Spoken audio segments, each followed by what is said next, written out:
పెద్దవాళ్ళైనంత మాత్రాన మీరు చేసింది తప్పని మీరు సమర్థించుకుంటే సరిపోతుందా? అందులో మంచి చెడు అవసరం లేదా? అయినా మీరెవరు నా కూతుర్ని అవనీకి అప్పచెప్పడానికి? తల్లి బిడ్డల్ని వేరు చేసే హక్కు నీకు ఎక్కడుందని మీరు అక్కడ నన్ను ప్రశ్నించారు కదా! మరి నా కూతుర్ని నా నుంచి దూరం చేసే హక్కు మీకెక్కడిది అని చాలా గట్టిగా అడుగుతూ ఉంటాడు అక్షయ్. ఆ మాటలకి పార్వతి కూడా షాక్ అవుతూ ఉంటుంది.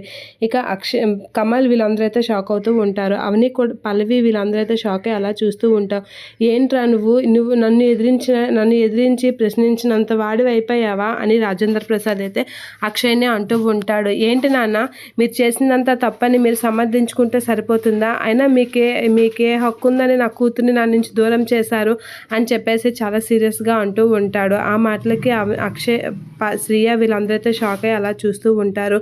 అయినా మీరు నా కూతుర్ని వేరు చేసేంత ఇదైపోయారా అని అనేసరికి నానా మాటలు అంటూ ఉంటాడు. ఆ మాటలకి రాజేంద్ర ప్రసాద్ షాక్ అవుతూ ఉంటాడు. ఇక శ్రీకర్ వీళ్ళందరూ అయితే అలా చూస్తూ ఉండిపోతూ ఉంటారు. నాంతోనేంటనయ్య నువ్వు అలా మాట్లాడుతున్నావు అని శ్రీకర్ అంటూ ఉంటాడు. ఇక కమల్ కూడా నువ్వు చాలా తప్పుగా మాట్లాడుతున్నావు అన్నయ్య నాంతో అని చెప్పేసి కమల్ కూడా అంటూ ఉంటాడు. ఏంట్రా మీరు కూడా నాకు సమాధానం చెప్పినంత వాళ్ళైపోయారా అని చెప్పేసి చాలా సీరియస్ అవుతూ ఉంటాడు అక్షయ్, శ్రీకర్, కమల్ వాళ్ళపై.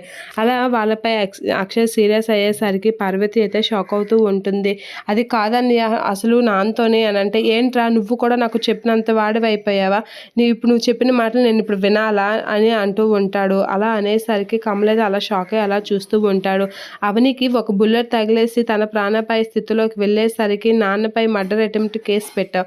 అప్పుడేమైపోయిందిరా నీ స్టేట్మెంట్లు అవన్నీ? అంత తప్పు చేసిన వాళ్ళకి శిక్ష పడాలి అని చెప్పేసి నువ్వు ఇచ్చిన స్టేట్మెంట్లు అన్నీ మర్చిపోయావా అని చెప్పేసి అక్షయ్ అయితే చాలా సీరియస్ అవుతూ ఉంటాడు కమల్పై. అలా కమల్పై సీరియస్ అయ్యేసరికి అలా కమల్ అయితే షాక్ అయ్యి అలా చూస్తూ ఉంటాడు. అక్షయ్ ఆడిన మాటలకి రాజేంద్ర ప్రసాద్ కూడా షాక్ అవుతూ ఉంటాడు. ఏంటి వీడింత కోపంతో ఎలా మాట్లాడుతున్నాడు, మంచి చెడు ఆలోచించకుండా అనేది అనుకుంటూ ఉంటాడు. వాడేదో చేశాడు అన్నయ్య, వాడేదో అప్పుడేదో ఆవేశంలో చేశాడు, ఇప్పుడు నువ్వు కూడా అలానే ప్రవర్తిస్తావా అని శ్రీకర్ అనేసరికి ఏంట్రా మీరు నాకు నీతులు చెప్తున్నారు అని శ్రీకర్తో అయితే అక్షయ్ అంటూ ఉంటాడు. మీకు పిల్లలు ఉంటేనే కదా మీకు ఆ బాధ తెలుస్తుంది. మీరు పిల్లలు కానీ అప్పుడు మీకు పాప బాబో ఉంటే నా బాధ ఏదో మీకు తెలుస్తుంది, మీకు ఆ బాధ తెలియదు అని చాలా సీరియస్ అయ్యేసరికి బామ్మ అయితే అక్షయ్ ఏం మాట్లాడుతున్నావు, మీ తమ్ముళ్ళు బాధపడతారని కూడా తెలియకుండా ఏంట్రా నీ ఆవేశం, ఏంట్రా అంత కోపంగా మాట్లాడుతున్నావు అని వాళ్ళ బామ్మ అనేసరికి ఏంటి మీ పెద్దవాళ్ళు చెప్పిందంతా వినాలా, మీరు చెప్పిందే రైటు మేము ఏం చేస్తే అది రాంగా